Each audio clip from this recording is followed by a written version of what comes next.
This is the main Frankfurt to Nuremberg railway line, and at this point, just after it's crossed the border into Bavaria, is where a little branch line, branches off towards Schoellkrippen. That line is the Karlgrund line, and it's celebrating its 125th anniversary.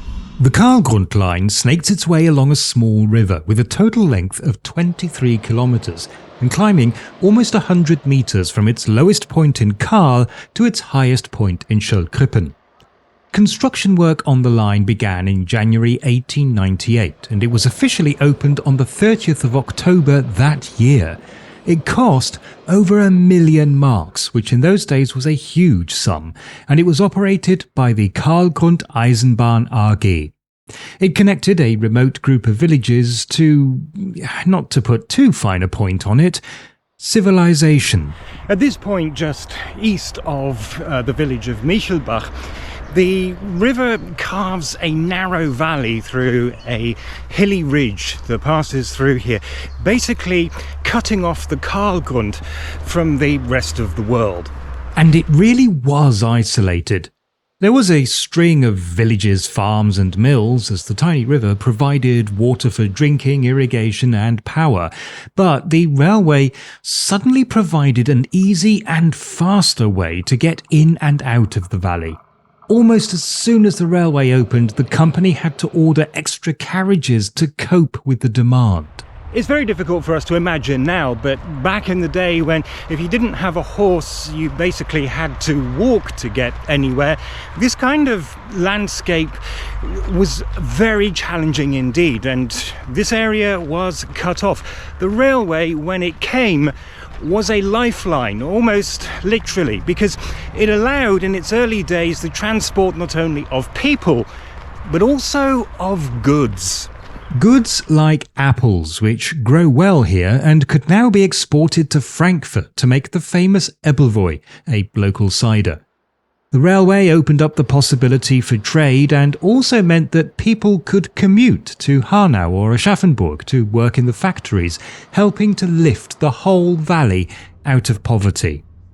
The old Karlgrund Eisenbahn AG went bust in 1951, but the newly formed Karlgrund Verkehrsgesellschaft, the KVG, took over the running of not only the railway but also local bus services.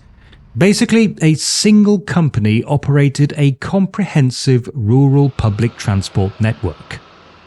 Since 2005, the KVG has no longer operated the trains. The current operator is the Westfrankenbahn, a subsidiary of Deutsche Bahn. But the KVG, in an arrangement that is fairly unusual in Germany, still maintains the rail infrastructure itself, and the two companies work closely together. Reason enough then for them both to organise a little festival at the depot in Schoellkrippen to celebrate 125 years, unveil the new company logo and let members of the public try their hand at operating a scale model of the station as it was a few decades ago without giving their imaginary passengers whiplash.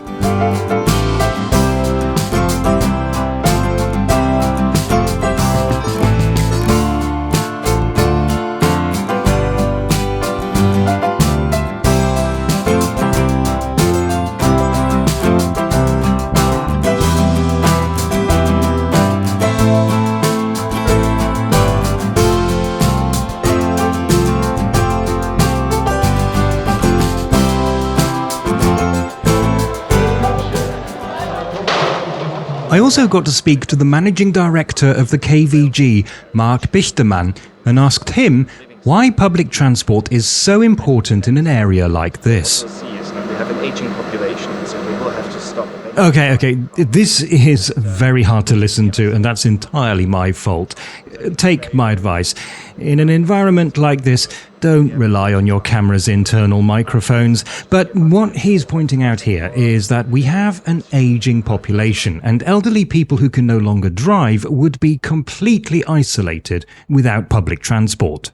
Apparently, it's quite challenging to keep the timetables stable when the countryside is full of road construction sites necessitating really long detours, which seems to happen around here quite a lot. But that aside, even small railways like the Karl-Grundt-Line have a part to play in our more environmentally sensitive future, and a part of that future made a guest appearance at the festival. It's that thing making all the noise behind Herr Bichtermann. The future you'll probably see behind me.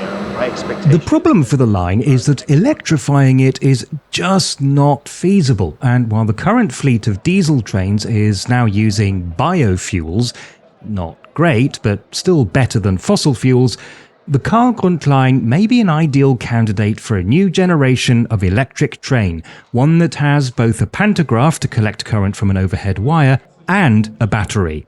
The idea is very simple. From Hanau to Karl, the train runs along the electrified main line before branching off. So, while on the main line, it deploys the pantograph to power the train and to charge the battery. Once it reaches Karl, it can retract the pantograph, and the battery will get it all the way to Schollkrippen and back. 5 times if the manufacturer's claims are accurate. In any case, it would seem that the area's public transport network has a future, which is definitely encouraging. I mean, we've spent the last 125 years not being isolated. I think it would be nice to continue not being isolated.